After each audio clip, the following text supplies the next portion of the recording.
Assalamualaikum warahmatullahi wabarakatuh. Pertemuan daring kemarin kita membahas bagaimana investasi dalam piutang. Ya, piutang itu biasanya kalau dalam neraca itu diletakkan di dalam current asset ya. Nah, karena itu adalah termasuk harta. Tetapi ketika piutang itu tidak tertagih, ya setelah lewat jatuh tempo bisa jadi hutang itu nanti tidak lagi di dalam neraca tetapi masuk dalam rugi laba sebagai beban atau sebagai biaya yang disebut dengan bad debt expense atau hutang tak tertagih.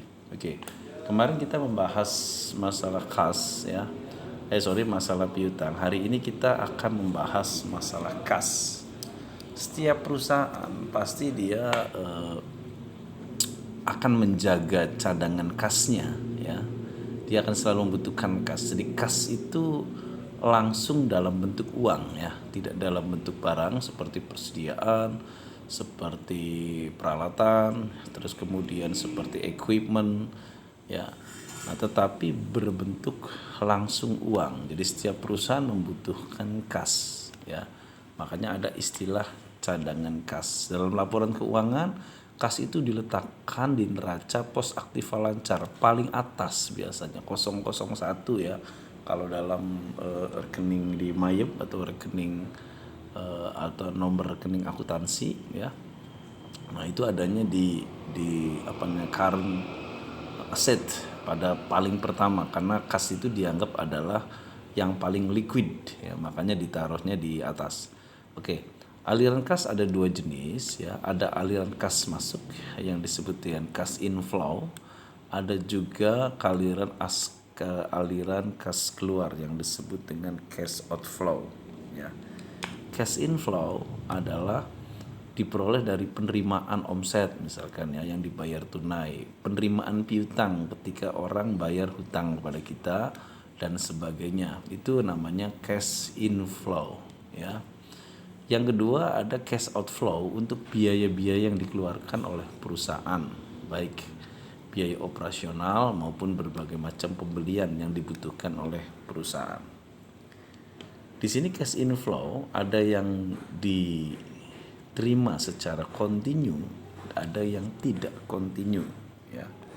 Secara yang bersifat kontinu itu misalkan yang relatif rutin ya, relatif bukan tetap, relatif rutin itu misalkan omset penjualan ya, walaupun omset penjualan ini kadang tinggi kadang rendah bahkan mungkin rugi. Nah, ini adalah yang bersifat rutin ya.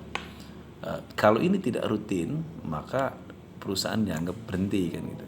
Piutang yang dibayar kalau perusahaan itu adalah menjual barang secara kredit ya, menjual barang secara kredit juga menjadi cash inflow yang bersifat rutin. Sedangkan cash inflow yang tidak rutin seperti penyertaan modal, misalkan ada orang ingin menginvestasikan uangnya ke perusahaan kita, kan ini tidak rutin itu. Kemudian kita menjual saham dengan harapan ketika kita menjual saham kita memperoleh cash inflow. Bisa juga penerimaan kredit dari bank apabila kita mengajukan kredit, berarti tambahan modal bagi kita berupa uang, berarti uangnya itu menjadi cash dulu semua. Jadi uang itu jadi cash dulu semuanya. Nah, dari cash ini bisa jadi untuk beli peralatan, inventory dan sebagainya ya. Atau kita menjual aktiva tetap kita untuk menutupi kewajiban-kewajiban kita atau beban kita. Begitu juga cash outflow ya. Cash outflow itu ada yang continue, ada yang tidak continue. Cost outflow yang continue seperti pengeluaran untuk operasional perusahaan, misalkan bayar gaji pegawai, bayar operasional listrik ledeng, bayar wifi dan sebagainya, itu cenderung bersifat continue. Tapi ada juga yang bersifat tidak continue seperti misalkan pembayaran bunga, pembayaran dividen ya, aktiva tetap dan pengeluaran rutin dan sebagainya ya. Nah, itu adalah bersifat tidak kontinu.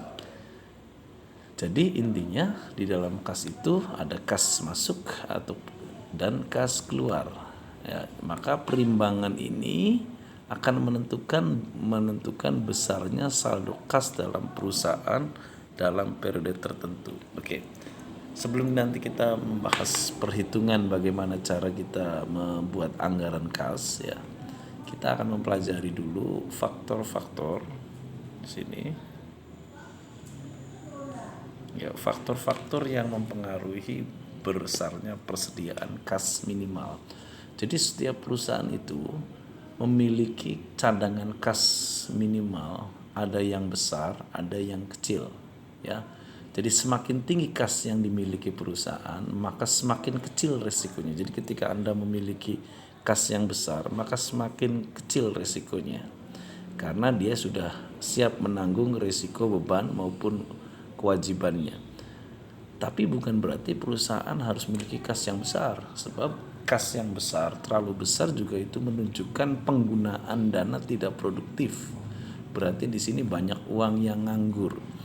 Jadi persoalannya bukan pada kas yang besarnya, tapi bagaimana penggunaan kas itu secara produktif.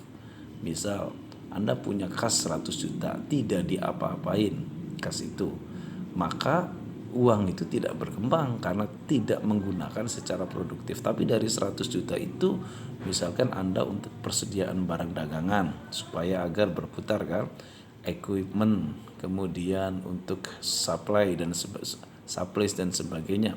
Nah, itu adalah untuk hal-hal yang sifatnya produktif agar persediaan kas Anda nanti bertambah. Nah, maka di sini perlu ada beberapa pertimbangan ya agar perusahaan memiliki persediaan kas minimal yang efektif. Ada beberapa faktor yang mempengaruhi besarnya persediaan kas minimal. Yang pertama, kita harus menjaga perimbangan ya antara aliran kas masuk dan keluar. Ya, aliran kas masuk dan keluar. Ada perusahaan yang tidak perlu memiliki persediaan kas yang besar. Bagaimana kondisi perusahaan ini? Jika terjadi perimbangan yang baik antara cash inflow, uang yang masuk dengan uang yang keluar. Artinya begini, pengeluaran perusahaan akan selalu diimbangi dengan penerimaan perusahaannya, penerimaan masuknya. Kondisi demikian yang disebut dengan kasnya sangat liquid. Saya berikan contoh begini. Ada perusahaan itu kasnya tidak besar, tapi perusahaannya lancar.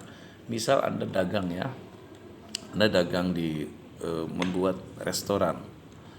Otomatis Anda setiap hari harus Anda belanja bahan baku untuk restoran. Ketika Anda belanja bahan baku untuk restoran Anda, ya, nah tentu di sini Anda banyak uang keluar, banyak kas Anda menipis setiap harinya. Tetapi sorenya atau malamnya sebelum tutup, Anda memperoleh uang lagi. Nah, besoknya Anda belanja lagi, memperoleh uang lagi, belanja lagi. Nah, ini disebut dengan perputaran kas yang sangat liquid. Biasanya perusahaan-perusahaan ini adalah perusahaan-perusahaan yang tingkat omsetnya tinggi. Dan dipastikan kasnya selalu ada karena penerimaannya atau cash inflow-nya bersifat relatif tetap. Nah, ini disebut dengan cash liquid.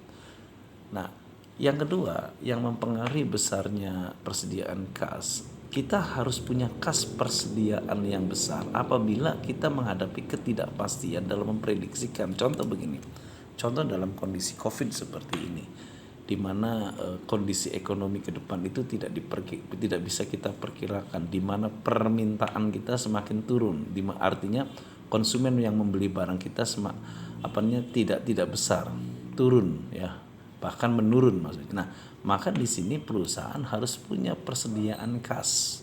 Untuk apa? Untuk dia bisa menjaga kontinuitas kebutuhannya. Nah, jadi di sini seperti bencana, krisis ekonomi, maka dia harus punya persediaan kas. Makanya dalam perusahaan itu ada yang namanya insurance ya. Misalkan bagaimana kalau ada kecelakaan dan bagaimana apabila perusahaan itu tidak bisa berputar, atau apalagi perusahaan-perusahaan yang sifatnya perbankan, bagaimana kalau kondisinya terjadi kredit macet dan sebagainya. Ini membutuhkan kas yang besar. Jadi kalau ketika menghadapi ketidakpastian, kita harus punya cadangan kas yang besar. Terus kemudian pihak bank juga kadang-kadang melihat tingkat likuiditas kas kita. Biasanya sering dilihat kasnya, ya, atau disebut dengan cash inflow-nya, ya. Nah, perusahaan bisa menjaga kepercayaan, kredibilitasnya artinya kepercayaan ya di mata kreditornya. Misalkan Anda pinjam uang di bank, berarti bank itu kreditor. Ya, akan mudah kas melalui hutang ke pihak bank. Jadi kalau kita kasnya bagus, maka itu biasanya kalau Anda perusahaannya sering hutang di bank, maka Anda harus menunjukkan di bank bahwa Anda memiliki cadangan kas yang besar. Karena untuk meyakinkan bank bahwa Anda akan lancar pembayaran hutangnya. Nah, itu adalah kualitas relasi dengan pihak bank. Nah, sekarang coba kita mensimulasikan pembuatan bagaimana kita membuat anggaran kas atau anggaran kas. Oke, kita ambil contoh begini. Perusahaan menyusun anggaran pengeluaran kas tahun 2021 untuk 6 bulan. Taruhlah di sini kita berdiri di bulan Januari, berarti belum terjadi ya. Ini belum terjadi misalkan. Cuma karena ini 2021 sebenarnya sudah terjadi, yang belum terjadi kan Juninya.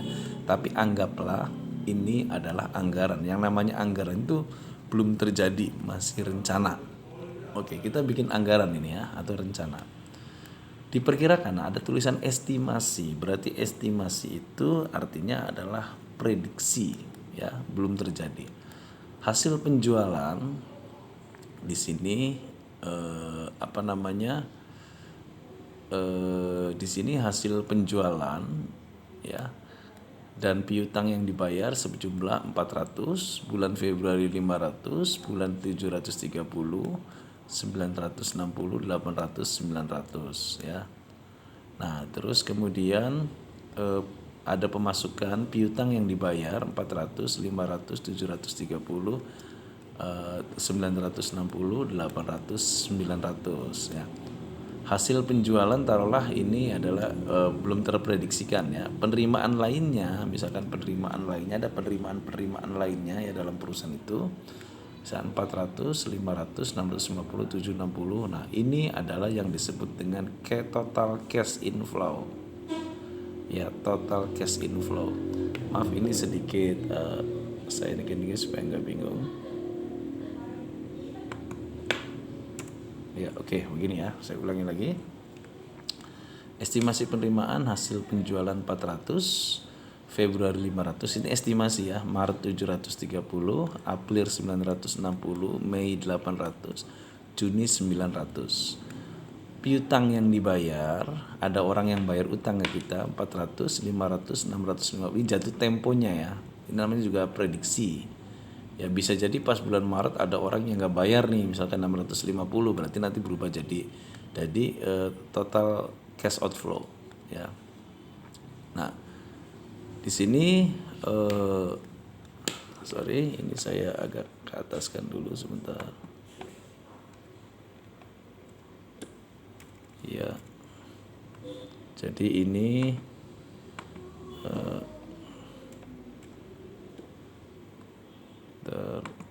jadi naik di sininya.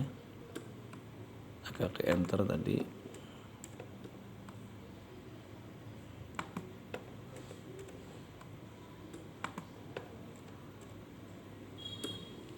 Oke.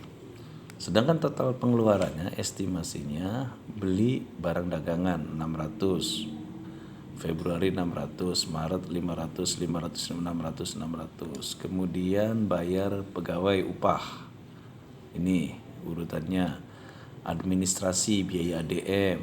Ya, ini urutannya dari bulan Februari sampai Juni. Biaya penjualan ya, karena penjualan juga mengeluarkan biaya. Nah, taruhlah pajak adanya di bulan Maret saja ya. 100. Nah, maka total pengeluaran 1.400.000 di bulan Januari ini dikurangi 1.400.000 berarti minus. Dalam akuntansi kalau kurung itu berarti minus atau disebut dengan defisit. Nah, defisit kemudian bulan Februari ini juga defisit 300 ya. Bulan ini kemudian masuk ya hasil penjualan 730, pajak 100. Jadi di sini ada 1.400, di sini mulai surplus 200, ini dikurangi ini, kemudian mulai surplus lagi, ini dikurangi ini surplus lagi, ini dikurangi ini surplus lagi. Jadi bulan Juni adalah total surplusnya, yaitu saldo kasnya ada 144. Oke. Taruhlah di sini adalah pada bulan Desember tahun sebelumnya kan 2021. Ternyata di bulan Desember ini sudah terjadi ya, bulan Desember itu tahun 2020 sih ada 800. Itu nilai 800 menjadi saldo awal Januari di sini. Jadi kita berubah di sini. Ya, di sini. Saldo awal 800, ya, penerimaan kasnya tadi 1000, pengeluaran 1400, jadi 400. Jadi defisitnya tertutup oleh saldo, masih kita punya saldo kas 2021. Nah, 400-nya saldo akhir ini akan masuk ke bulan Februari. Ada 1200, 1500, jadi tinggal 100 di sini, ya. Kemudian 100 ini masuklah ke bulan Maret, ya, terus kemudian 300 masuklah ke bulan April di sini. Ini ditambahin berarti. Nah, jadi kalau ininya minus, ini akan mengurangi di sini. Cuman karena kebetulan ini plus, maka ke sini 800. Nah, 800 masuk ke sini, sisa ini, dan ketika Juni 900 masuk ke sini ditambah ini 2594 dikurangi pengeluaran, jadi saldo kas kita bulan Juni itu surplus sebesar 1044. Nah, jadi itu saldo kas terakhir apabila Anda memprediksikan bagaimana jumlah kas tersebut. Nah, bagaimana kalau seandainya sampai di sini minus? Otomatis ketika minus, ini saldo awalnya juga minus karena berhubung di sini saldo awalnya adalah surplus, ya, di sini 800, ya. 800, maka ini adalah saldo plus, makanya di sini terjadi surplus sampai di sini, ya. Nah, jadi di situ adalah cara bagaimana kita menghitung membuat anggaran budget kas, ya. Jadi saya ulangi lagi, ini prediksinya.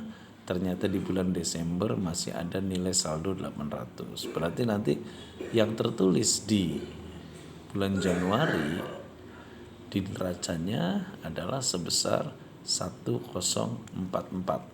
Nah, itu.